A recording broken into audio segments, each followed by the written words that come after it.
دینا. وہ کہتے ہیں نا عام طور پہ بریلوی حضرات معترض ہوتے ہیں جی سیرت کانفرنس عید میلاد تو بدعت ہے تو سیرت کانفرنس کیوں نہیں ہے. ہاں بالکل آگے یہ موضوع آنے والا ہے. صحیح ہے. سیرت کانفرنس کیوں نہیں ہے. دیکھیں جو تو وسائل کی بحث ہے نا, وسیلہ جو ہے تو وسائل کے اندر کوئی وہ والی بات نہیں. عبادات میں اور اسی طرح سے جو ہے وہ عقائد کے اندر آپ اضافہ نہیں کر سکتے, وسائل میں ٹھیک ہے.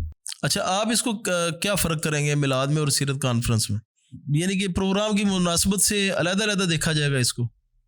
اصل میں دیکھیے نا کہ ایک اور بات اہم ہے کہ ایک چیز کو آپ دین سمجھ کے کر رہے ہیں یا آپ اس کو ایک دنیاوی امر کے طور پہ کر رہے ہیں.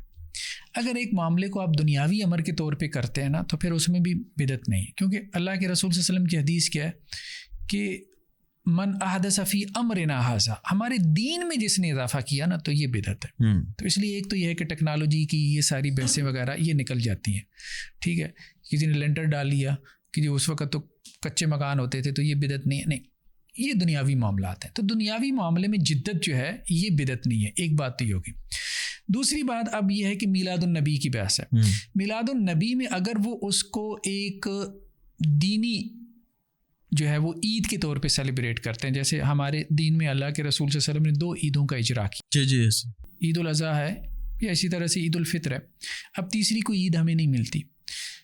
اللہ کے رسول صلی اللہ علیہ وسلم چاہتے تو کر سکتے تھے, ٹھیک ہے, لیکن آپ صلی اللہ علیہ وسلم نے اس کو ترک کیا. یعنی اپنا جو میلاد ہے آپ صلی اللہ علیہ وسلم اگر چاہتے تو اس کو کر سکتے تھے, لیکن آپ صلی اللہ علیہ وسلم نے اس کو کیا کیا, اس کو ترک کیا.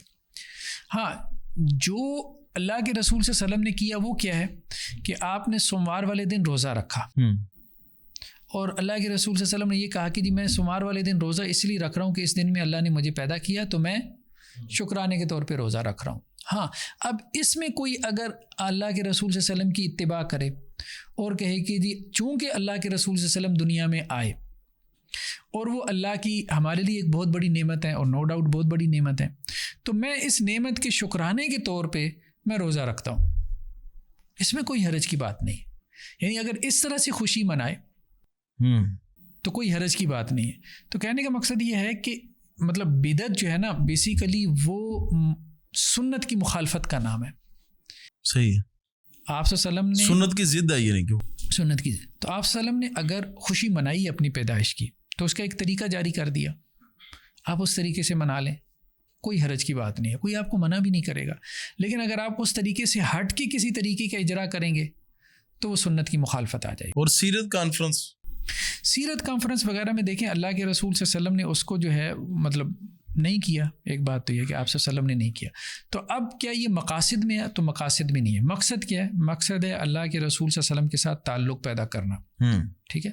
تو آپ صلی اللہ علیہ وسلم کے ساتھ تعلق جو ہے اگر وہ پیدا کرنے کے لیے آپ ایک کانفرنس کا اجرا کرتے ہیں ایک وسیلے کے طور پہ, وسائل کے طور پہ, اور اس کو متعین بھی نہیں کرتے کسی خاص دن کے ساتھ, صحیح, ٹھیک ہے, آگے پیچھے اس کو کر لیتے ہیں, وقت کا بھی تعین نہیں کرتے, اور آپ اس کو ایک دینی شاعر کے طور پہ جاری بھی نہیں کرتے. بھائی کسی نے نہیں کیا تو آپ اس کے اوپر نکیل بھی نہیں کرتے. اس میں کوئی حرج کی بات نہیں کہ ربیع الاول کے کسی بھی دن میں آپ سیرت کانفرنس کر لیں.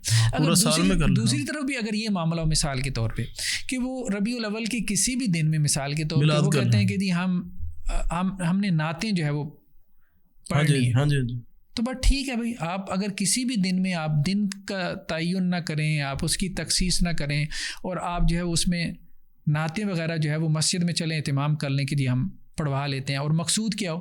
مقصود یہ ہو کہ رسول اللہ صلی اللہ علیہ وسلم کے ساتھ تعلق قائم ہو, اور ان نعتوں میں بھی شرکی الفاظ وغیرہ سے اجتناب کریں. مثلا دیکھیں نا جب چیزیں اپنی سمپل فارم میں ہوتی ہیں تو اس میں کوئی ایشو نہیں ہوتا, جیسے نعت پڑھنا. اب میلاد النبی صرف نعت پڑھنے کا مسئلہ نہیں ہے. اب انہوں نے پہاڑیاں بنانی ہیں, انہوں نے جھنڈیاں لگانی ہیں, ایک پوری مارکیٹ بن گئی ہے نا. اب وہ یکم ربیع الاول سے جیسے وہ اگست کی مارکیٹ ہے نا, اسی طرح یہ بھی جھنڈیاں اور یہ سب کیپٹلزم بھی انوالو ہو گیا, ٹھیک ہے. اب آپ نے کیا کرنا ہے کہ سب سے زیادہ فائدہ چائنا کا ہو رہا ہے, چائنا کا ہو رہا ہے.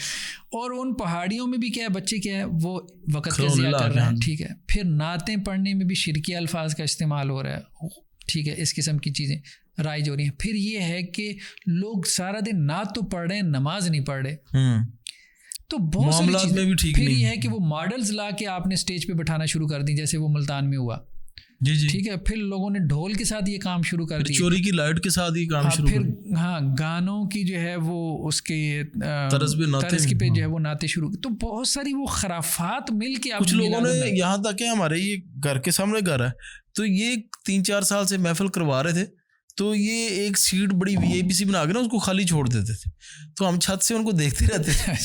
وہ بعد میں 2-3 سال بعد ہمیں لگتا تھا کہ ان کو کوئی پیر صاحب ہے تو وہ نہیں آئے, صحیح, بعد میں پتہ چلا یہ نبی صلی اللہ علیہ وسلم کی سیٹ نعوذ باللہ جو ہے نا وہ دیکھیں نا, یہ غلوب ہے نا, یہ غلوب ہے.